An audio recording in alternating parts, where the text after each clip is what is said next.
केहू के झांसा में नाये गे चाची, केहू के झांसा में नाये गे चाची। पवन भैया के सोना सदबा नहीं है गे चाची, कैची छाप पर बाटा ना दबाई है गे चाची।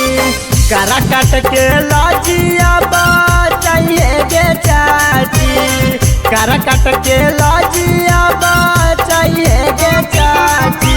पवन भैया के साना सदबा नहीं है गे चाची, कैची छाप पर बाटा ना दबाई है गे चाची, कैची छाप पर बाटा ना दबाई है गे चाची। Mix by Ajit Yaduvanshi. पवन भैया के साना सदबा नहीं है गे चाची।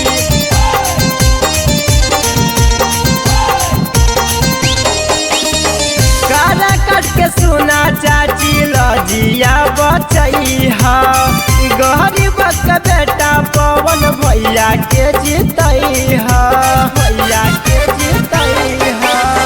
काला कट के सुना चाची लजिया बचैहा, गरीब के बेटा पवन भैया के जीतैहा। केहू के झांसा में नाये गे चाची, केहू के झांसा में नाया हो चाची।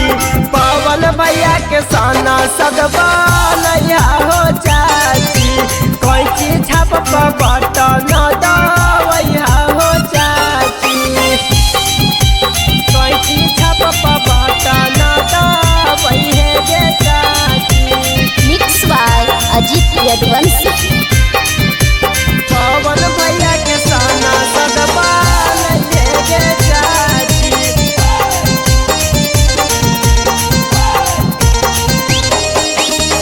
कहे रवि रोशन राजा बात ना भूलैहा, पवन भैया के निरादलिए जीतैहा, दलिए जीतैहा। परम जीत कहे बात ना